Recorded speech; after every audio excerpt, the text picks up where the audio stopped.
Hello and welcome to our new YouTube channel and to the first in the series of lectures celebrating the 75 years of Great Ormond Street Institute of Child Health. We're your hosts, Claire Smith and Dan Brayson, and we'll be here to ask your questions at the end of the session that you've posted onto our Slido page with ICH 75 passed as the code to enter on slido.com. So I'll just start the session handing over to our director of the Institute, Professor Rosalind Smith. Thank you. Hello and a very warm welcome to everybody who's attending this webinar. It's a huge pleasure for me to be able to welcome you to this series, which was celebrating 75 years of the Institute of Child Health. I've got a few housekeeping things to mention before I introduce our distinguished speaker for this lecture. So our speaker will be Professor Tim Coe, and at the end of Tim's talk, we'll ask you to log into Slido, www.slido.com, and use the event code, which is #ICH75 past. All one word, to send a question or to endorse a question that's already been sent. And then Claire and Dan are going to ask the questions at the end. We would also like to get to know a little bit more about you and who is watching. And to do that, we've set up a quick poll on the Slido page. So if you go there, enter the code #ICH75 past, and then you can let us know who you are and leave any messages for us there. So this is our first live lecture in this series to celebrate 75 years of the Institute of Child Health. And over the next 2 weeks, we're going to be bringing you lectures from some of our esteemed colleagues across our 5 research and teaching departments. And you can also find videos that some of our staff have made already to mark this occasion on the YouTube channel. We encourage you to have a look, subscribe to the channel, and to receive updates when new videos are released. So let me tell you a bit about Tim Coe, who I've known long before I came to the Institute of Child Health. He is a very distinguished medical statistician who worked first of all at the Dun Nutrition Unit in Cambridge, and I was a research fellow when Tim was there. And he's worked, following that he came to the Institute of Child Health in 1999, and he was an MRC professor of medical statistics here. And what all of you who have children will know is that the Red Book and the growth charts in the Red Book, those growth charts were developed by Tim. So his contribution to child health has been absolutely immense. And a particular interest has been in growth assessment, growth curve analysis, body size scaling, forensic age assessment. And so like all great medical statisticians, he has touched the lives of many clinical academics, the careers of many, and he has been an essential partner in a huge number of different studies, particularly around child growth. He's published over 500 peer-reviewed papers, and he's been appointed as an honorary fellow of the Royal College of Paediatrics and Child Health and a fellow of the Academy of Medical Sciences. He's won a clutch of distinguished awards. So in 2016, he was awarded the Rank Prize for Nutrition and the Royal Statistical Society's Bradford Hill Medal. And then in 2019, he was awarded the Tanner Memorial Medal for the Society for the Study of Human Biology. We, Tim, are very proud to have you as one of our own, to have provided the environment in which you have done this great work over the last 22 years. And we welcome you here today to showcase this work and to hear about your experiences of working within the UCL Great Ormond Street Institute of Child Health. So over to you, Tim. Thank you very much, Ros. Let me share my screen.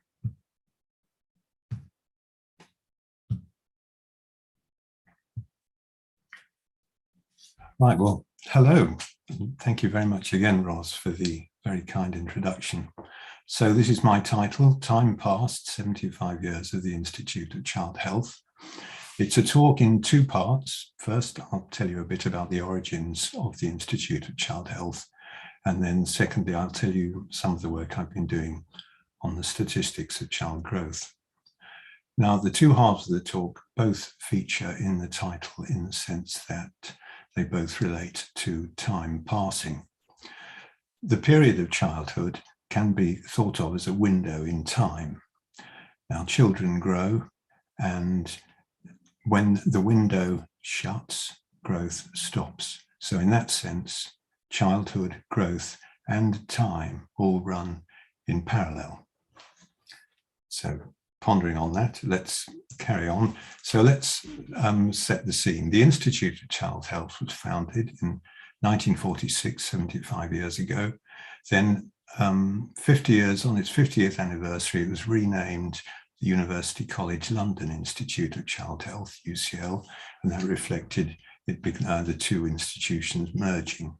And then much more recently, it was renamed again, the UCL Great Ormond Street Institute of Child Health, which reflects the fact that the Institute and Great Ormond Street Hospital work extremely closely together. Now, this is clearly rather a mouthful, and UCL GOS-ICH is much simpler, and that's generally how it's known. So what does ICH do? Well, it works closely with Great Ormond Street Hospital, that's GOSH, and it represents the largest concentration of children's health research in Europe. And its mission, this is all on its website, is to improve the health and well-being of children and the adults they'll become in three particular ways. The first is through world-class research, and I'll come back to that a bit later. Secondly, by education, that's to say by training students and junior researchers to become world-class researchers in their own right. And third, public engagement. That's what I'm doing today, which is getting out there and telling the world about the great work that the Institute does. So where is ICH? Well, here it is on 30 Guildford Street in Bloomsbury in London. And just to give you an idea, there's Great Ormond Street Hospital. It's in the same block, it's right next door, and we're connected by a passage. So you can see Great Ormond Street there as well. So that's where we are. But for me, the more interesting question is, why are we there? Why is it there rather than any other part of London? And that relates to the other large area just north of Guildford Street called Coram Fields. And you might wonder why what was there in the past. And here's a map from 150 years ago showing the Foundling Hospital based there. And the Foundling Hospital clearly predated the Institute, but the Hospital for Sick Children was there. That's what it was called then, Hospital for Sick Children. And here's some more about it. So Coram Fields marks the site of the Foundling Hospital. You can see it there on the left. I've ringed where the Institute is now, just to put it in perspective. And on the right-hand side there is a rather fine picture of the Institute soon after it was opened. And it was founded by a man called Thomas Coram in 1739. Now, clearly it's all gone now. And in fact, all that's left is the Foundling Gate, which is there on Guildford Street, just down the street from the Institute, a perpetual reminder of what was there before. So what is a foundling hospital and what are foundlings? Well, in the 18th century, there was a considerable amount of poverty, and young women, if they became pregnant, might well not be able to look after their baby. And it would mean that they would have to abandon it, and they might leave it under a hedgerow, as you see in the picture, or leave it in a doorway, and these babies might be found or they might die. And if they were found, they were called foundlings. And the Foundling Hospital was set up to look after these babies, to take them in and care for them, bring them up and actually give them an occupation later on.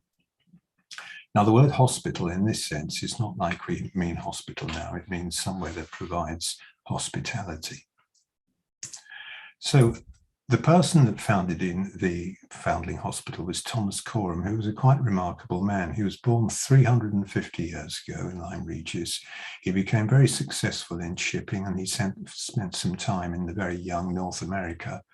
And he came back to England and was living in Rotherhithe. And when he went into London in his coach, he saw these foundlings and became extremely concerned about them.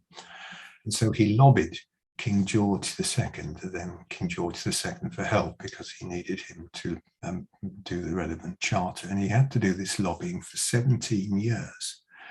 And anyway, he was finally successful, and the Foundling Hospital opened in 1741, and it remained open for more than 200 years. The site on Guildford Street closed in 1926, but it moved, and over 25,000 children were supported there.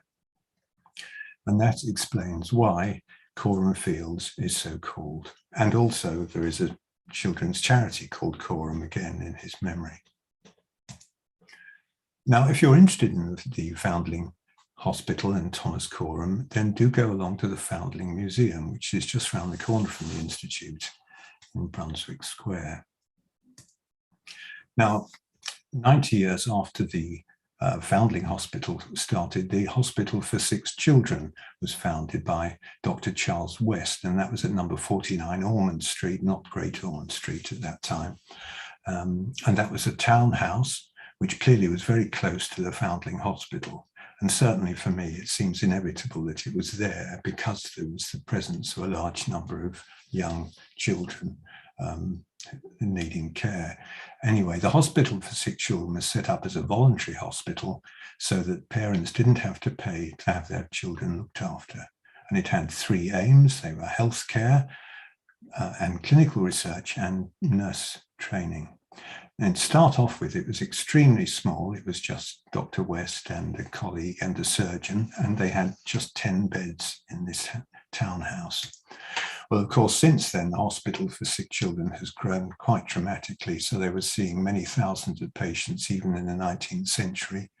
And now, if you look on the website, you'll see that they have 600 odd patients coming every day, 14 operating theatres, 50 odd operations a day. You can see that the name of it has now become formerly the Great Ormond Street Hospital for Children, and it is one of the world's best known and loved children's hospitals. So this leads us to the origins of the Institute of Child Health, and this is the idea of preventive paediatrics. Now, paediatrics is the branch of medicine that relates to children. Now, the Hospital for Sick Children always provided curative medicine. It would cure sick children. But in 1941, this conversation was going on about the idea of preventive medicine, that if you could prevent children getting ill, then you didn't need to cure them. So 1941 was in the middle of the Second World War. It was a dark, dark time. And it was also by chance exactly 200 years after the opening of the Foundling Hospital. And there was this discussion that they should set up a school of preventive paediatrics somewhere in London. And the aim would be to teach those engaged in the prevention of disease. Now, interestingly, this was a group of nurses, health visitors, parents, nursery staff, and GPs, people who had exposure, as it were, to babies and children, not research scientists as such. So it's quite interesting slant. And on the right here is a bit of the minutes from the very first meeting talking about the School of Paediatrics. And this was almost exactly 80 years ago in December 1941.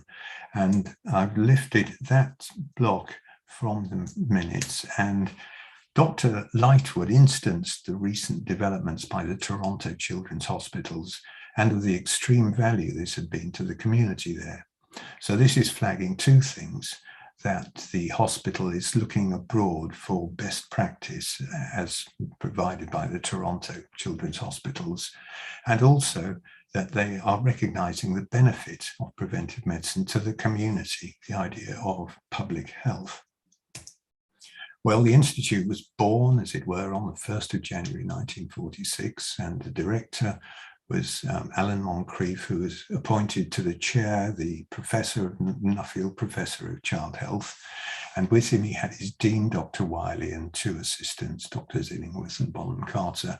And this, like the Hospital for Sick Children almost 100 years earlier, had very tiny premises to start with. It had some offices in the hospital, and it had 10 dedicated beds in a cubicle, but that was really all. Now, Alan Moncrief was really a remarkable man. He was at the Institute for 18 years, from 1946 to 1964. And during that time, he did an enormous amount. And I think one has to attribute to him the enormous success of the Institute since. He quickly set up these different programs for research and for teaching and for child welfare. He obtained funding for the building on the right there, the Province of Natal Child Welfare Centre. He persuaded the Nuffield Foundation, which had funded his professorship, to fund a professor of surgery and also a neonatal research unit. He has established a Department of Growth and Development, which has links with what I'll be talking about it a bit later. And then he raised a public appeal to raise money to build a new ICH building on Guildford Street, and up till then hadn't been any building for the main institute, and that raised £500,000, and he retired in 1964, just before the new building opened, and that was to allow the new director a free rein in how they took the institute forward.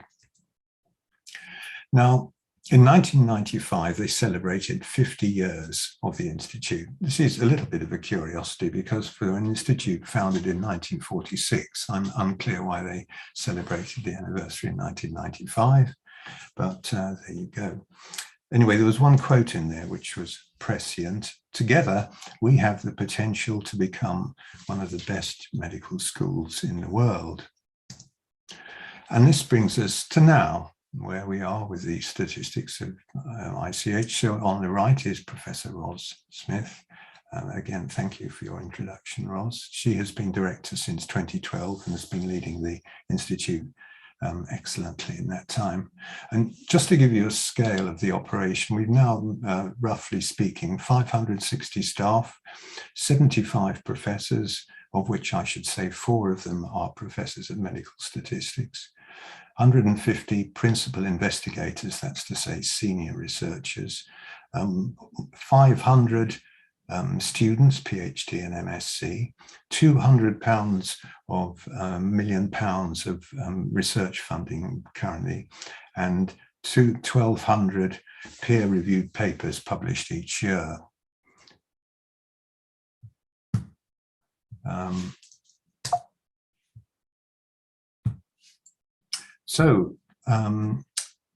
Around 2018, a report was commissioned by the Institute to compare GOSH and ICH together with the other leading paediatric medical schools in the world.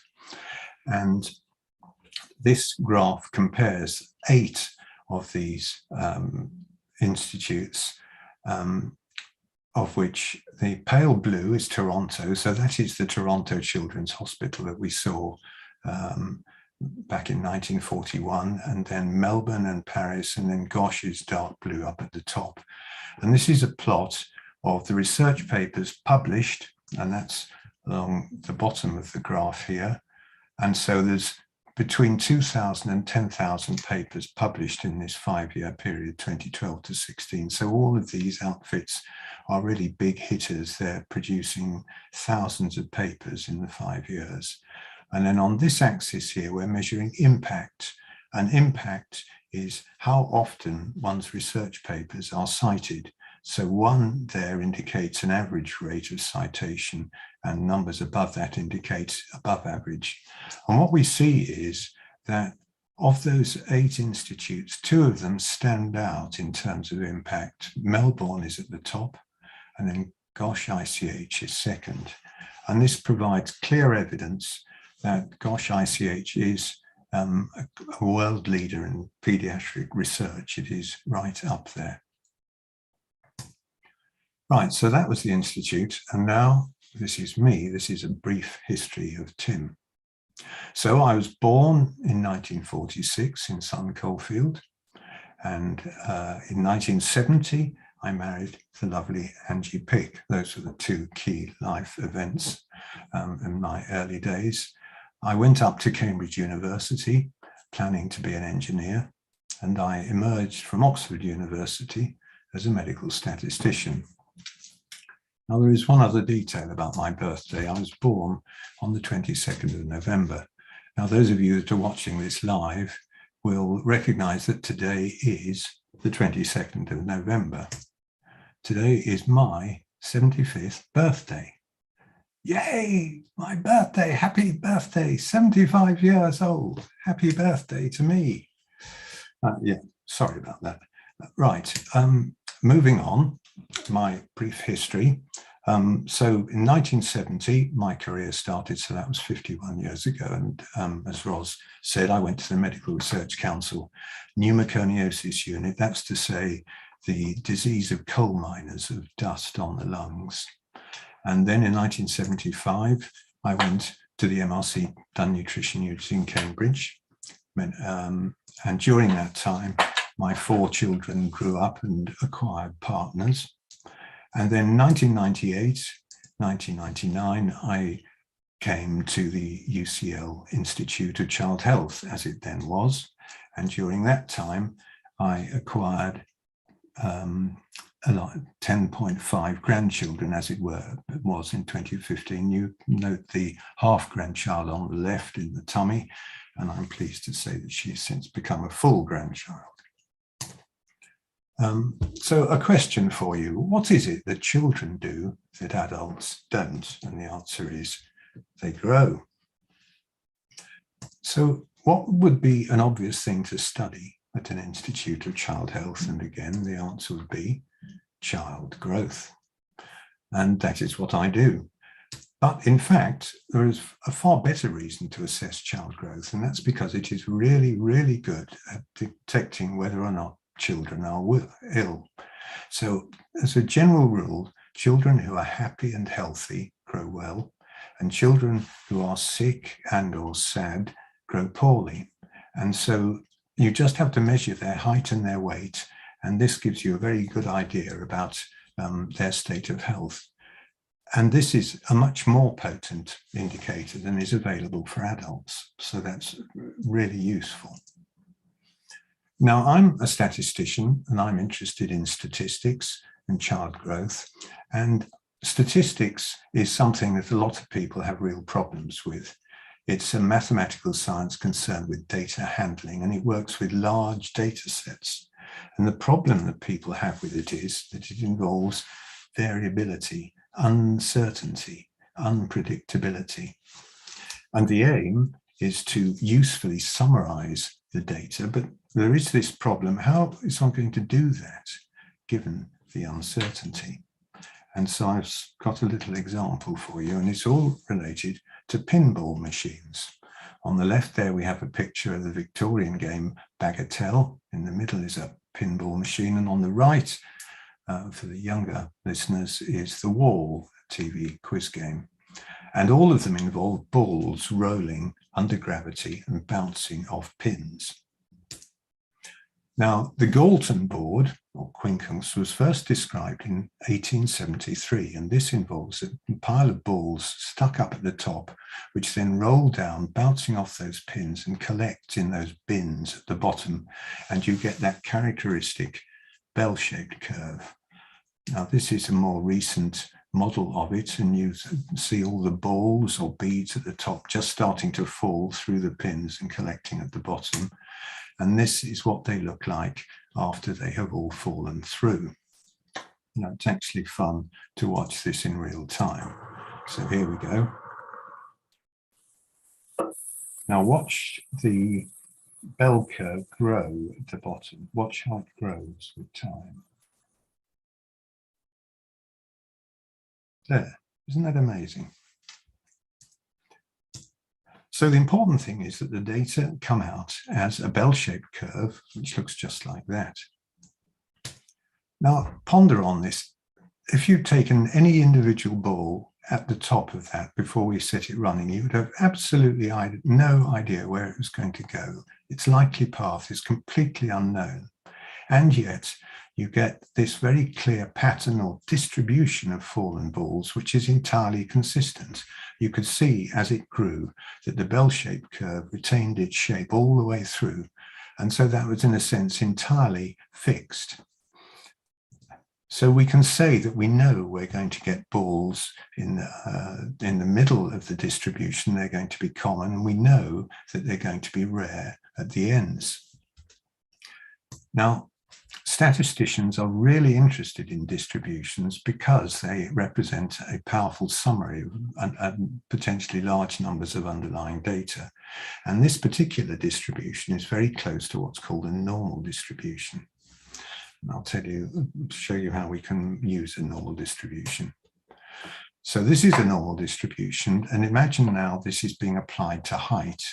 So if you have a group of children all of the same age and you arrange them in terms and you plot their distribution of heights, you're going to get in like this, with a few very short, a few very tall, and quite a lot in the middle. So to make a useful statement about where they are in the distribution, we chop up the distribution into 100 equal sized regions. And we do that by drawing these 99 vertical lines, which are numbered at the bottom. And each of those are called centiles. And so we can say that an individual is sitting on a particular centile, say the 30th centile. Now, the other nice thing about that is that if you're on the 30th centile, then you can also say that 30% of children are shorter than you are. So the centile not only says where you are in the distribution, it also says how many children are shorter than you. So this shows 100 children, all of the same age, as they might appear. So the shortest on the left and the tallest on the right, and you see that characteristic shape at the top that's showing how the height increases with increasing centile. And each of those corresponds to the centile curves. Now, when you use these centiles on growth charts, which is the way that one can describe points on the distribution, in the UK, we use this set of 9 centiles, which are equally spaced and centered on the 50th centile, and they extend from the bottom end half a centile. So only 0.4% of children, that's, if you like, 4.4% of all the balls that you saw piled up are below the 0.4 centile. And there's similarly 0.4% above the upper tail of the distribution. So this brings us to the Red Book. Now, the Red Book is the personal child health record, which is given to new parents, and they get it when their baby is just a few days old. And it is full of useful information for new parents about how their child is going to grow and develop. It was introduced in 1993. In 1995, some British 1990 growth charts were published, which I developed with Professor Mike Preece and Jenny Freeman, a PhD student. Then in 2009, new growth charts were introduced, which were based on the World Health Organization growth charts, but they were modified for the UK by an expert group that was led by Professor Charlotte Wright. And just to give you a scale of this, there are upwards of 700,000 babies born each year in the UK. And this means that over the period of time of the Red Book, some 20 million plus Red Books have been issued, which is a fairly startling number. So what does a growth chart look like? So this is the growth chart for girls, age 0 to 2, for length. So along the bottom axis here, we have their age from 0 to 24 months.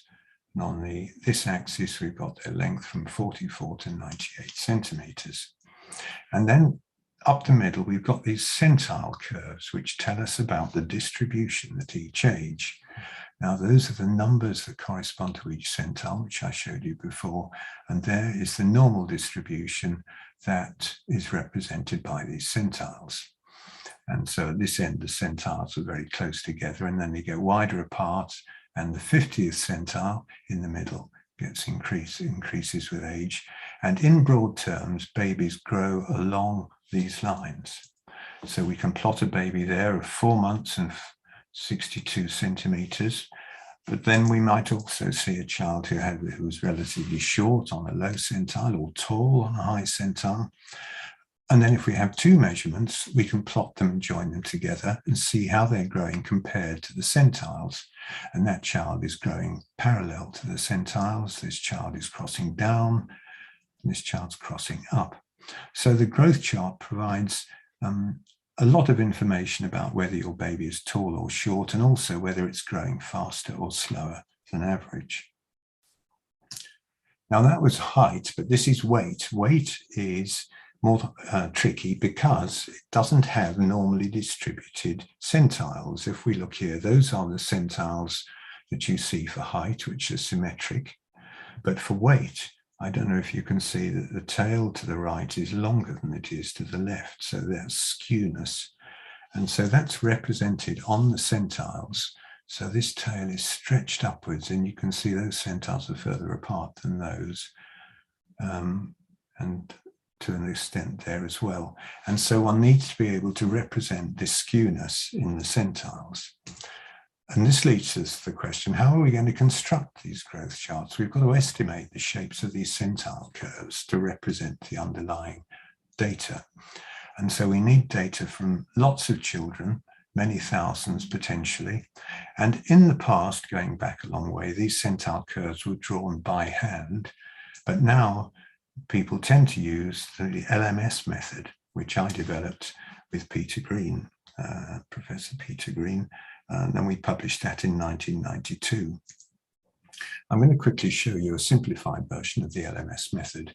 So I've got a sample here of 4,000 girls, and each girl contributes a single weight measurement between 1 and 21 years. And what we want to do is to define the weight distribution at each age and produce those centile curves. And these are a different set of centiles that are used elsewhere, from the 3rd up to the 97th centile. So the first thing we do is split the data into narrow age groups. So there's no age trend within a group. And then we summarize the skew weight distribution in each group. And we calculate some numbers, which I won't bore you with the details of.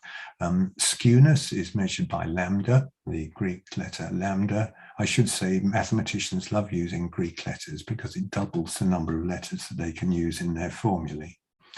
And then the 50th centile, the value of the 50th centile is called mu. And then the variability, how wide the distribution is marked by sigma. And these three quantities, lambda, mu, and sigma, vary by age. And so what we can do then is plot the values of lambda, mu, and sigma against the mean age in each age group and draw smooth curves through them. So the top curve in green is the L curve showing the skewness. The middle curve is the M curve for mu, which shows how the 50th centile changes. And then the bottom curve is S for sigma, showing how the variability, the width of the distribution changes. And so this gives us LMS, and hence the LMS method. Now, there's a nasty formula there showing how the values of L, M, and S are combined to give the values for the individual centile curves. But because we know that the LMS curves are smooth because we've made them so, then we know that the centiles that we draw are also going to be smooth. Now I've checked, and the LMS method has been used in 40 countries, and it's been cited in 1,800 odd studies, so it's used very widely. And I should also say it was used by the World Health Organization when they constructed their growth standard. Okay, now I'm going to tell you about my second example, which is sitar. Now, you may know that sitar is an Indian musical instrument, and there it's being played by Anushka Shankar.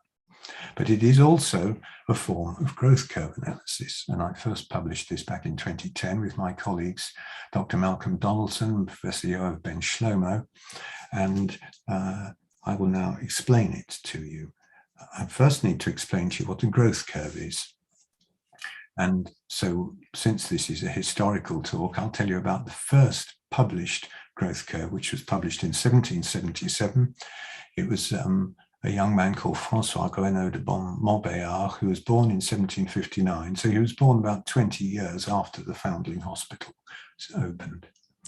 And the red curve on the left is his growth curve, and he's got multiple measure. He was measured up to nearly 40 times. So this is the key distinction between the LMS method and centiile. The LMS method uses a single measurement from each individual. A growth curve involves multiple measurements from each individual. So there we have, here's the red curve on the left. Now on the right is the height velocity curve, which shows how fast he grows between each set of measurements. So he grows very fast to start with and slows down as he goes into mid-childhood. And then he comes to his growth spurt, and there is the peak at age 15, which is the pubertal growth spurt. And then after that, his growth falls to nothing as he reaches adult height. So the message from this is that growth is complicated. But it gets considerably more complicated when you look at multiple children, which is the particular interest that I would want. So we've got lots of growth curves here. I omitted to say that I've dropped all the points from the growth curves to make them easier to see.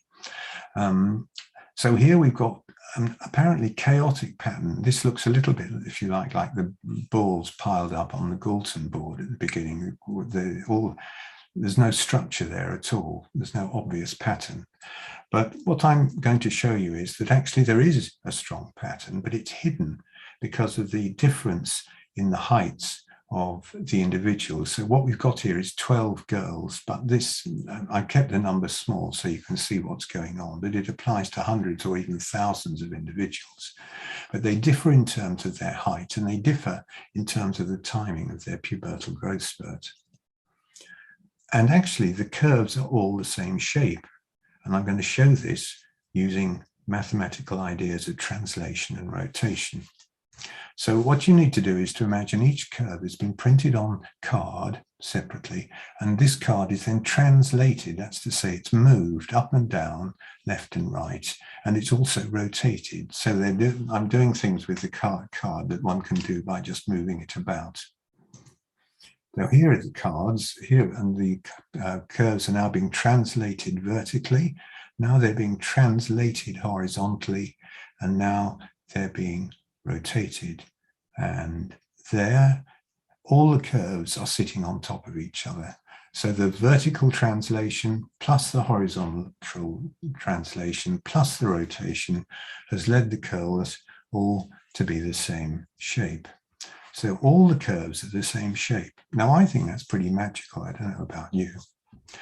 What it also means is that I've demonstrated to you superimposition by translation and rotation. So all the curves have been made the same by translating and rotating them. And this gives the initials centiile, and that explains why this growth curve analysis is called centiile. Now I'm going to look at it again. But this time I'm going to track on the left-hand side what's happening to each individual growth curve. You see it's gone vertically up or down, it's gone left or right, and then it's gone back to the beginning. And this then gives us a triangle that represents the growth pattern for each individual. The triangle shows how the individual's curve differs from the average curve.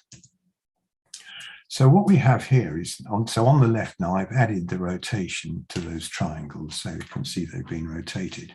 Now on the right are all the superimposed growth curves, and we can put a mean curve through them, the black line there, and it represents all of the curves, and therefore we can throw away the original data. And so what we're left with is a group summary, a mean curve on the right, and on the left, we have a set of individual patterns of growth, and together they represent all the original growth curves. And therefore that represents a very substantial simplification. So what I've shown you is that centiile takes a set of growth curves and then splits them up into a mean curve and a pattern for each individual. And this means that centiile can do two different things. The first is it can compare mean curves between groups. And two examples here are randomized controlled trials where growth promoting agents are compared in one group with a placebo, that's to say a control treatment in the other arm.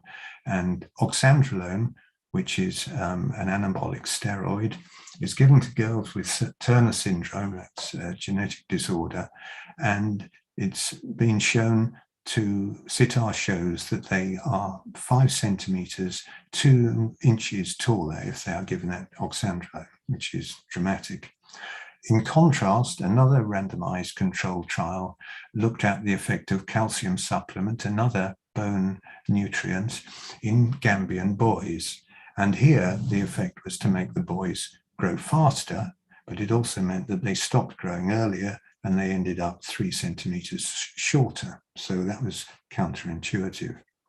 Now, the second thing that centiile can do is it can work with the individual growth patterns and compare those to the individual's later health. So this, if you like, relates to the Institute's mission about the child and the adult they will become. And one example is a study which looked at the timing of puberty. In individuals who had an early puberty, we could show that their bone health in later life was better. They had stronger bones. Okay, so that's centiile, and that's the end of my work and nearly the end of my talk. I'm just going to display some references which I mentioned in the talk. You don't need to read them, they'll be there on the YouTube.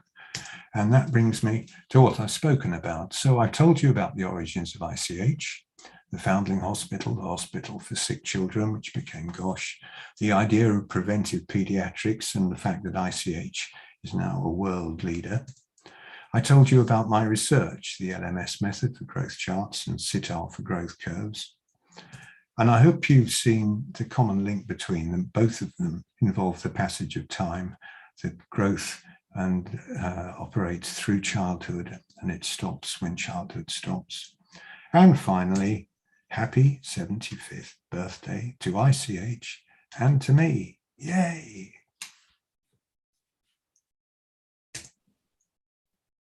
Tim, that was wonderful. Thank you. And happy birthday from everybody. I can see lots of notifications coming onto our Slido wishing you a very happy birthday.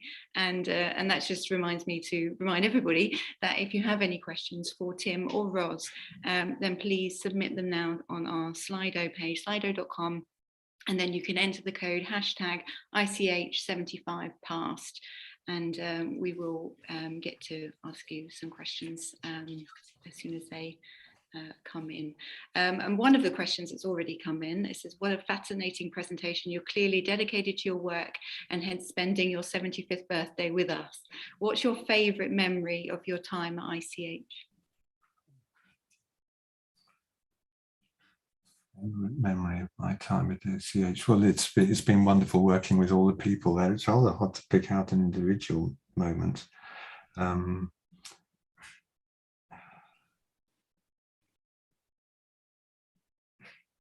put me on the spot now. I've just been told by my wife that not all my slides worked, which is upsetting me a bit. Yeah, some of them were a bit delayed, but I think we got them all in the end. So they did come through. Individual papers I've enjoyed writing with individuals, but I think that's not terribly exciting to talk about. I think it's been the camaraderie of working with all my colleagues, which is what I've enjoyed. Yeah, I think that, I mean, the interviews I've done, with others as well, always seems to come back to the people here, and it being a very kind of open and collaborative place to work, and yeah, everyone just like you presenting that lovely story of ICH, and it's about the people coming together, so it's great. Let's just see if there's any other questions come on.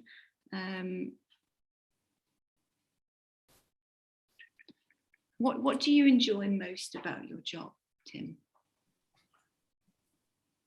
I like the challenge of being presented with a mass of data and knowing that somewhere inside there is a story. And if I'm careful and I do it right, I can tease that story out and I can then tell people about it.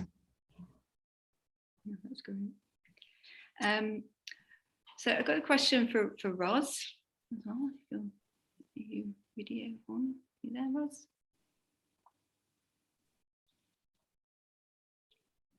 Yeah, I'm here. Great, thank you. So how has ICH changed in your tenure as director, in terms of equality in particular, but anything that's really stood out for you of how it's changed since you've been director? So ICH has been a fantastic institute for a very long time, long before I arrived. And the great thing about ICH is the people, as Tim has said. We have so many really good people. There's good people everywhere, but there are so many here at the Institute of Child Health. And I think what we've been able to do, I hope, is to kind of really highlight and understand our strengths and perhaps be somewhat more focused on pursuing our strengths and on pursuing our mission. I think that has changed somewhat in the last few years, but it's always been a great institute and it always will be a great institute. And Tim, how did you come to be at ICH rather than maybe at a different institution? Was it, how did that come about? Okay, well, I was working at the MRC's Dun Nutrition Unit in Cambridge, and our director retired and the new director came, and to put it simply, I and my colleagues didn't see eye to eye with the new director. And it became clear on both sides that we probably better not be working together. And at that time, so I was looking around what else I might do. And I already had links, this is during the 1990s, with the Institute. So I was working with Mike Preece on the British 1990 growth chart. I was working with Chris Power in our department and her PhD student, Julie Lake. And it just seemed an obvious thing to do to contact them and say, was there a space for me there? And so I did that, and back came the answer, okay. So that was a no-brainer. Okay, so we're going to try something a bit different now. We've got Dan Brayson, who's my co-host, and he's going to be finding someone to ask a question in person.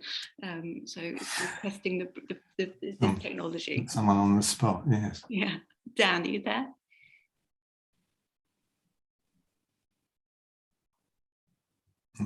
We can't hear you, Dan. No, we can't hear you. On mute. Sorry, schoolboy error. Sorry, thank you for your talk, Tim. It was an absolute tour de force. It was fantastic. And of course, happy 75th birthday to you. Thank you.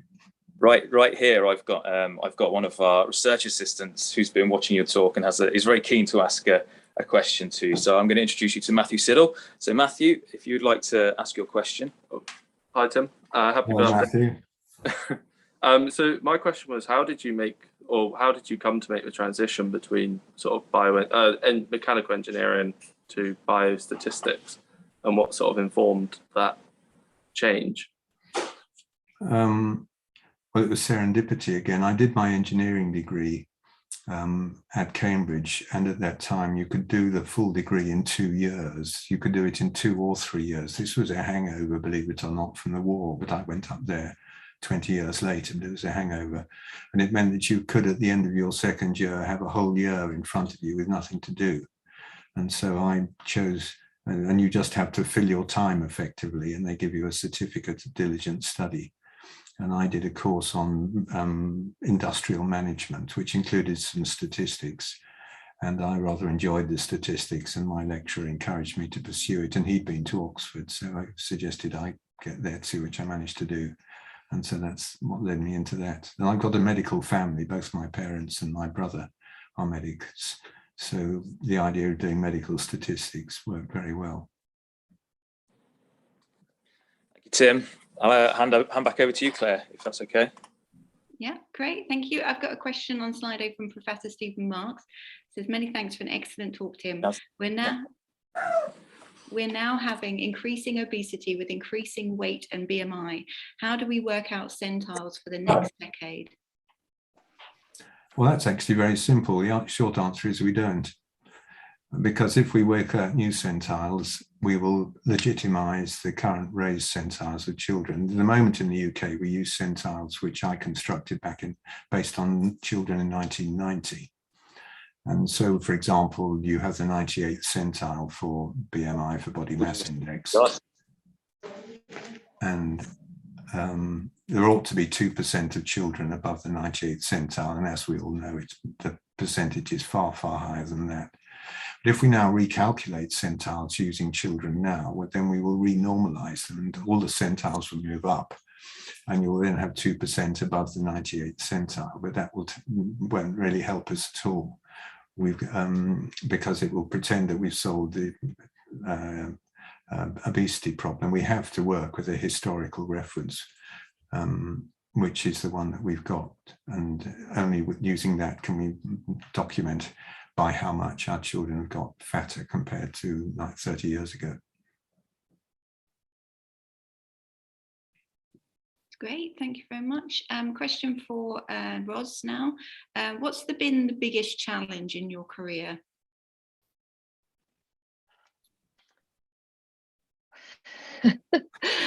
Gosh, well, the biggest challenge here, but it's working magnificently well now, has been to get the partnership with the hospital and with the charity really working well, because we all have an excellent relationship, you know, with the chief executive of the charity, chief executive of the hospital, but things come along that, you know, challenge us and may divide us. But to know that our success is so intimately dependent on each other, and to know how important it is to work really, really hard to continue and to keep that partnership very strong. You know, that's been something that has been a high priority for me throughout my time. Great, thank you. And I've just got one question on the Slido, and then we'll go back to Dan for another kind of technical challenge. So this one's from Helen Bedford. Are there any developments in digital growth charts, Tim? I think Helen knows the answer to that, and the answer is yes. The Red Book is going digital. It's already started going digital, which I have slightly mixed feelings about. I think the idea of actually having a little booklet in your hand if you're a parent is a quite different experience from looking something up on your phone. But anyway, it's the way the world is going, and so the ePCHR is out there and is being rolled out generally. And it represents progress, and so then people will be able to access their child's growth charts on their phone. I think time will tell just how well that works, to be honest. I know as a new parent, I was looking for the e-Red Book, you know, thinking that it, you know, should be an app or something like that. So I definitely would have welcomed, you know, I think we look at our phone so much and it has so much data that I would have definitely gone for that if I you know, was able to at the time. Being rolled out, I understand. I can't claim to be much of an authority on it. Great, thanks. So over to Dan. So, Tim, I've found another person to ask you a question. We're currently in the Winter Garden of ICH, which is a very delightful place. I recognise it, yes. Know well, quite well. But here I have Georgia, who would like to ask you a question. Another Hello, Georgia. Hi, Tim. As a medical statistician myself, I was wondering what you might do next. What I might do next? What you might do next, yeah. What am I working on doing next? Oh yes, I'm trying to make it easier to switch between prevalence of obesity measured with the WHO reference and the IOTF cutoffs. That's a rather technical answer to a potentially rather technical question, which I probably won't. Well, I don't think I'll expand on that too much. But that's what I'm currently working on, and it's proving to be rather problematic. But anyway, it's an interesting thing to try. Cool, thank you so much. Great, thanks a lot. I think, thanks, Dan. It looks like the technology works. We'll try and do it again tomorrow. And yeah, just to sum up from that, and I'll pass over to Ros just to finish off, but please subscribe to our YouTube channel. It's the best way that you can support our public engagement activities at ICH. Yeah, please join us again tomorrow for the second in our series of lectures for the present that time. But here, I'll hand over back to Ros to finish off. Thank you very much for joining us today. So Tim, you've given us a fantastic start to this lecture series, and I just want to thank you hugely for the history, for placing what we're doing now in the historical context, for telling us the highlights from your career, which have been a fantastic contribution to the health and well-being of children and the adults they will become. And just to echo what's really great as a pediatrician is that if you see a child growing as a pediatrician, you don't worry as much about that child as you might do if that was not the case. It's such a fantastic tool to have. So Tim, I hope you can enjoy the rest of the day and enjoy your birthday. You certainly go to the rest of the day with huge wishes all on the Slido from the many people who have enjoyed your talk, and I'm very grateful to you for spending part of it with us, and we have benefited enormously.